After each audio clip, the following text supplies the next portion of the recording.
Hi my dear sweet family, ఈరోజు మరో కంటెంట్తో మీ ముందుకు వచ్చేసానండి. కంటెంట్ నేమ్ వచ్చి ఈర్ష్య, గర్వము రెండు అవసరమే.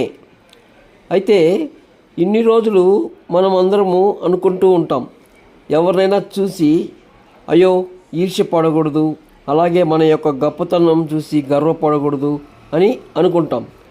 కానీ ప్రతి దాంట్లోనూ మంచి కోణంలో ఆలోచించే మనము ఈ ఈర్ష్య, గర్వంలో కూడా ఆ దిశగానే ఆలోచిస్తే ఇవి రెండు కూడా అవసరమే. అది ఎలాగో ఇప్పుడు చూద్దాం. జనరల్గా ఎవరికైనా మనకంటే బాగా చదువుతూ ఉంటారు, లేదంటే మనకంటే బాగా డబ్బు పరంగా ఆస్తి ఉంటుంది. ఇప్పుడు సపోజ్ ముఖేష్ అంబానీ, ఆయన్ని చూసి అబ్బా ఎంత ఆస్తి అని మనం ఈర్ష్యపడతాం. సో అలాంటి వాటిని చూసి ఈర్ష్యపడకూడదు, కానీ కొన్ని విషయాలను చూసి ఈర్ష్యపడాలి. అంటే మనము అలా చేయలేకపోతున్నామే అని కొన్ని విషయాలు చూసి ఈర్ష్యపడాలి. అలా మనం ఈర్ష్యపడాల్సిన పనులేవి అనేది ఇప్పుడు చూద్దాం. చూడండి, ఇప్పుడు ఒక కుష్టి రోగి లేదా కోమాలో ఉన్న పేషెంట్కు సేవ చేస్తున్న వ్యక్తిని చూసి అరే ఇలాంటి సదావకాశాన్ని మనం వినియోగించుకోలేకపోతున్నందుకు అప్పుడు వాళ్ళని చూసి, ఆ సేవ చేసే ఆ వ్యక్తిని చూసి ఈర్ష్యపడండి. అలాంటి విషయాల్లో ఈర్ష్యపడాలి. ఇకపోతే రెండవ విషయం చూద్దాం. ఇప్పుడు సునామీ లేదా భూకంపం లాంటి ప్రకృతి వైపరీత్యాలు గురి అయిన పేదలకు, ఇప్పుడు సునామీ వస్తే మొత్తం ఇళ్ళు వాకిలు అన్నీ కొట్టుకుపోతాయి, భూకంపం వచ్చినా ఇళ్ళు వాకిళ్ళు అన్నీ మునిగిపోతాయి. ఇలాంటి దిశలో కొంతమంది పేదలు అనాథలైపోయి దిక్కులేక, ఆకలికి అలమటిస్తూ, తిండి లేక, సరైన గుడ్డ లేక, నీరు లేక, ఇలాంటి అత్యంత దారుణమైన పరిస్థితుల్లో ఉంటారు. అలాంటి వాళ్ళకి ఎవరైనా సేవ చేస్తుంటే అరే అలాంటి సేవ మనం చేయలేకపోతున్నామే అని చెప్పి ఈర్ష్యపడవచ్చు. సో ఆ విధంగా కూడా ఈర్ష్యపడవచ్చు. నెక్స్ట్ మూడోది, ఇప్పుడు పెళ్ళిళ్ళు, గృహప్రవేశాల్లో, అన్నదానం లాంటి ఫంక్షన్లలో అందరికీ భోజనం చేసిన తర్వాత ఎంగిలి ఆకులు ఎత్తే బాధ్యతను వేరే వ్యక్తికి ఇస్తాం. ఇప్పుడు రోజుల్లో పెళ్ళి, గృహప్రవేశాలు అంతా ఫ్యాషన్ అయిపోయినాయి. మీరు భోజనాలు పెట్టి ఆ ఎంగిలి ఆకులు కూడా ఎత్తడానికి ఎవరో ఒక పని మనిషిని పెట్టేస్తారు. దానివల్ల ఏం ఫలితం ఉంటుంది? ఇంకా మీరు భోజనాలు పెట్టి మీ యొక్క ఆర్భాటాన్ని చూపడానికా? అందుకేనా భోజనాలు పెట్టేది? ఆ విధంగా చేయడం వలన మీకేం ఫలితం ఉంటుంది? భోజనాలు పెట్టి తీరా ఫలితం వచ్చే సమయానికి ఆ బాధ్యతను వేరే వాళ్ళకి చూడండి. మీరు భోజనాలు పెట్టి తీరా ఫలితం వచ్చే సమయానికి ఆ బాధ్యతను వేరే వాళ్ళకి ఇచ్చేస్తే ఆ ఫలితం వాళ్ళకి వెళ్ళిపోతుంది. దానివల్ల మీకేమీ లాభము? అసలు ఈ భోజనాలు, ఈ ఎంగిలాకులు ఎత్తడం వల్ల ఎంత పుణ్యం వస్తుంది అనేది మీకు ఒక చిన్న కథ చెప్తాను, చూడండి.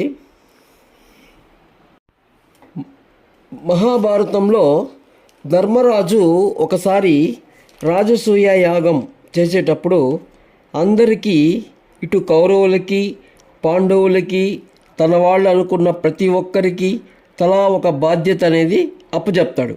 కానీ శ్రీకృష్ణ పరమాత్ముడు అంటే ఎప్పుడు ఆ ధర్మరాజుకు కానీ, పాండవులకు కానీ వరుసకు బావ అయినా వాళ్ళ పాలిట మాత్రం దేవుడులాగా అనుకుంటూ ఉంటారు. అందుచేత శ్రీకృష్ణ పరమాత్మునికి ఏ బాధ్యతలు అప్పచెప్పరు. కానీ శ్రీకృష్ణ పరమాత్ముడు ధర్మరాజుని ఏం బావా, నాకు ఏం బాధ్యతలు అప్పచెప్పలేదా అని అడుగుతాడు.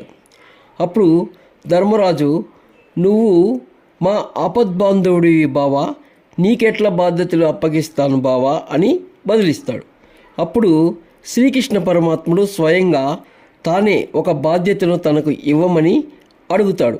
ఇంతకు శ్రీకృష్ణ పరమాత్ముడు అడిగి మరీ తీసుకున్న ఆ బాధ్యత అనేది ఏందో తెలుసా?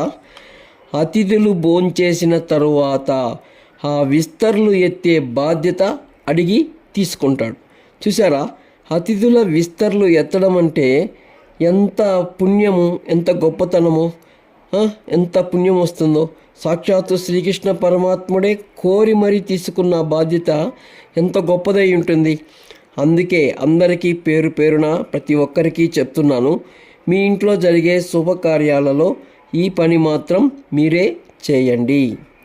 ఇలా చెప్పుకుంటూ పోతే చాలా పనులు, అంటే మనం వేరే వాళ్ళు చూస్తుంటే ఈర్ష్యపడవలసినవి చాలానే ఉంటాయి.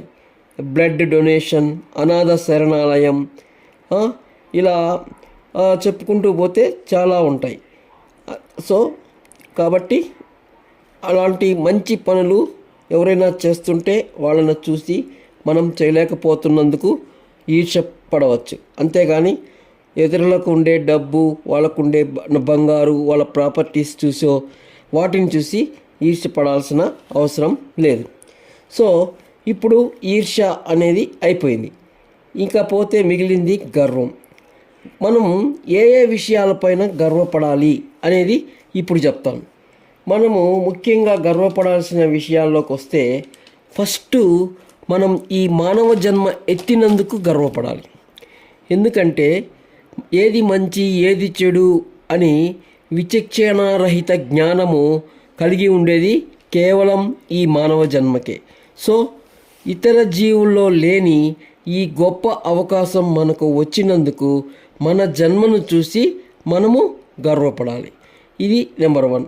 నెక్స్ట్, నీ వల్ల నువ్వు పుట్టిన ఊరు, లేదా నువ్వు ఉండే నీ సమాజం, లేదా నువ్వు నివసిస్తున్న నీ దేశం ఏదైనా ప్రయోజనం, నీ వల్ల ఏదైనా ప్రయోజనం పొందితే అప్పుడు నువ్వు చేసిన దేశ ప్రయోజనాన్ని చూసి గర్వపడాలి.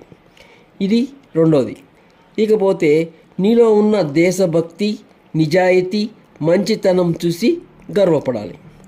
నెక్స్ట్, మన చుట్టూ ఉన్న ప్రకృతిని చూసి, ప్రకృతి సౌందర్యాన్ని చూసి అలాంటి ఆహ్లాదాన్ని నువ్వు పొందుతున్నందుకు, అలాంటి మంచి ప్రకృతిలో నువ్వు నివసిస్తున్నందుకు దాన్ని చూసి గర్వపడాలి. ఓకే, సో ఇవండి మనము ఈర్ష్యపడాల్సినవి, గర్వపడాల్సినవి అనే టాపిక్ సంబంధించిన విషయాలు. ఇలాంటివి పాజిటివ్ థింకింగ్తో మరిన్ని మోటివేషనల్ మెసేజెస్ మీ ముందుకి తేవడానికి ప్రయత్నిస్తున్నాను. మీకోసం ఇంతగా కష్టపడుతున్న నాకు కనీసం ఒక్క లైక్ ఇవ్వడం అనేది మీ బాధ్యత. అందుకే మీరందరినీ పేరు పేరున ప్రాధేయపడుతున్నాను. దయచేసి నా వీడియోస్కి ఒక లైక్ ఇచ్చి కుదిరితే 10 మందికి షేర్ చేయమని రిక్వెస్ట్ చేస్తున్నాను. ఓకే, ఈ రోజుటికి ఇంతటితో సెలవు తీసుకుంటున్నాను. రేపు మరో మంచి కంటెంట్తో మీ ముందుకు వస్తాను. అంతవరకు సెలవు, శుభం.